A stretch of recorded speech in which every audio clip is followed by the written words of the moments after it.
Hello दोस्तों और Bihar board कक्षा 10 के सभी विद्यार्थियों का आज के इस खास विश्लेषण में बहुत बहुत स्वागत है। आज हम अमरकांत जी की लिखी हुई एक बेहद मार्मिक, दिल को छू लेने वाली कहानी पर बात करने वाले हैं, जिसका नाम है बहादुर। देखिए, आज हमारा पूरा फोकस बस इस कहानी के असली इमोशन को समझने पर होगा, इसके मुख्य पात्र की भावनाओं को गहराई से महसूस करने पर होगा। ये सिर्फ सिलेबस का एक चैप्टर भर नहीं है, बल्कि हमारे समाज की एक बहुत बड़ी और कड़वी सच्चाई का आईना है। तो चलिए बिना किसी देरी के इस कहानी की गहराई में उतरते हैं। आगे बढ़ने से पहले जरा हम सब मिलकर एक बात पर गौर करते हैं। क्या आपने कभी भी किसी ऐसे मासूम चेहरे को देखा है जिस पर कोई ऐसा इल्जाम लगा दिया गया हो जो उसने किया ही ना हो? मतलब सोचकर देखिए, झूठा आरोप किसी भी इंसान को अंदर तक तोड़कर रख देता है ना?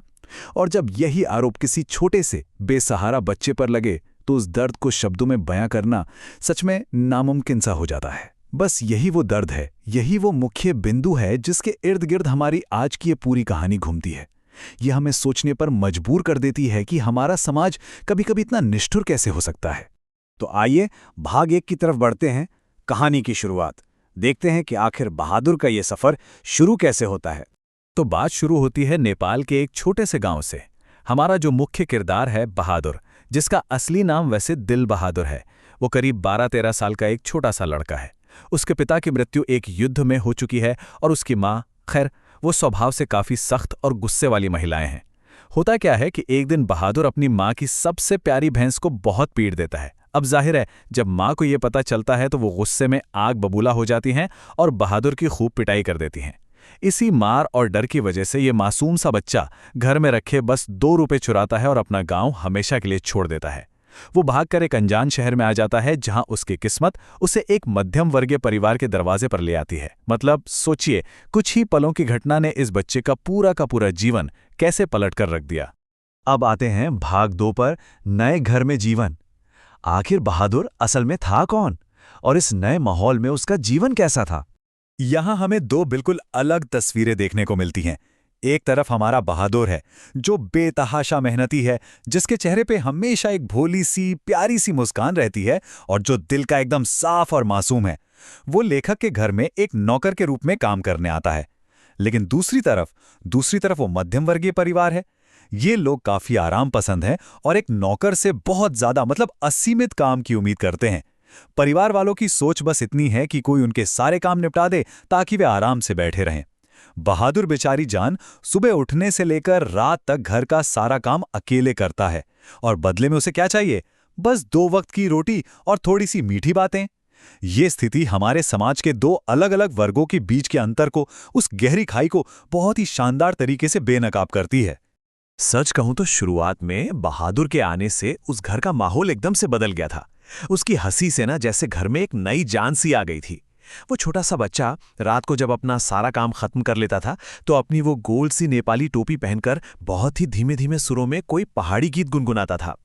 उसकी इस मासूमियत और दिन रात की मेहनत ने परिवार के सभी लोगों का दिल जीत लिया था। ऐसा लगता ही नहीं था कि घर में कोई नौकर आया है, बल्कि ऐसा लगता था जैसे खुशियों का कोई छोटा सा खजाना मिल गया हो। वो परिवार की हर छोटी बड़ी जरूरत का ख्याल रखता था और सच मानिए, उसे बदले में और कुछ नहीं, बस थोड़े से प्यार की दरकार थी। लेकिन फिर आता है हमारी कहानी का भाग 3, चोरी का झूठा आरोप। एक ऐसा दुखद मोड़ जिसने सब कुछ तबाह कर दिया। परिस्थितियां अचानक से कैसे करवट लेती हैं, ये देखना सच में बहुत हृदय विदारक है। जो परिवार कुछ दिन पहले तक बहादुर से इतनी मीठी मीठी बातें करता था, वो अचानक से शक्की, क्रूर और हिंसक हो जाता है। लेखक का जो बड़ा बेटा है ना, किशोर, वो तो बात बात पर बहादुर को पीटने लगता है। उसे भद्दी भद्दी गालियां दी जाने लगती हैं। और इन सब के बीच बेचारे बहादुर की क्या हालत होती है। वो पूरी तरह से सहम जाता है, डरा हुआ, दिल से बिल्कुल टूटा हुआ और एकदम शांत। उसकी वो प्यारी सी मुस्कान जो पूरे घर को रोशन करती थी, वो पता नहीं कहाँ गायब हो जाती है। ये कहानी का हिस्सा बहुत ही गहराई से हमें दिखाता है कि कैसे लगातार मिलने वाली मानसिक और शारीरिक प्रताड़ना एक हंसते खेलते बच्चे को अंदर ही अंदर पूरी तरह से खत्म कर देती है। यहीं से शुरू होता है कहानी का सबसे बड़ा क्लेश, इसका चरमोत्कर्ष। होता क्या है कि एक रविवार के दिन लेखक के घर कुछ रिश्तेदार मेहमान बनकर आते हैं। बातचीत चली रही होती है कि अचानक रिश्तेदारों की पत्नी शोर मचाती है कि उसके 11 रुपए कहीं गायब हो गए हैं। अब क्योंकि घर में कोई और बाहरी इंसान तो था नहीं, तो सबसे सीधा और सबसे आसान निशाना कौन बनेगा? वही गरीब नौकर, यानी अपना बहादुर, सबके सब मिलकर उस पर चोरी का झूठा आरोप लगा देते हैं। और बात सिर्फ इल्जाम लगाने तक नहीं रुकती, उसे बहुत बुरी तरह से पीटा भी जाता है। जरा सोचिए, जो बच्चा दिन रात उस घर की निस्वार्थ सेवा करता था, उसे बिना किसी सबूत के सिर्फ इसलिए चोर मान लिया गया क्योंकि वो गरीब था। और सबसे ज्यादा तकलीफ तो तब होती है जब खुद लेखक, जिसे बहादुर अपने पिता के समान मानता था, वो भी उस मासूम पर हाथ उठा देता है। और इसके बाद आता है भाग 4, अंतिम निर्णय। वो पल जब बहादुर एक बहुत ही कड़ा फैसला लेता है। ये शायद इस पूरी कहानी का सबसे ज्यादा झकझोर देने वाला दृश्य है, जब पानी बिल्कुल सर के ऊपर से गुजर जाता है और जब बहादुर का स्वाभिमान पूरी तरह से कुचल दिया जाता है, तो वो एक बेहद कड़ा फैसला लेता है। वो किसी को कुछ नहीं बताता, कोई शिकायत नहीं करता, बस चुपचाप उस घर से निकल जाता है, हमेशा के लिए। और जो बात आपको सबसे ज्यादा सोचने पर मजबूर करेगी, वो ये है कि जाते वक्त वो अपने साथ अपने कपड़े, अपना छोटा मोटा सामान, यहां तक कि अपनी महीनों की खून पसीने की कमाई का एक सिंगल रुपया भी नहीं ले जाता। सब कुछ वहीं छोड़ जाता है।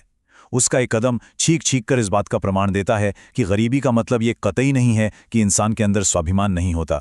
उसने बिना कुछ कहे ये साबित कर दिया कि वो कोई चोर नहीं था, बल्कि वो तो सिर्फ प्यार और इज्जत का भूखा था, जो बदकिस्मती से उसे वहां कभी नहीं मिला।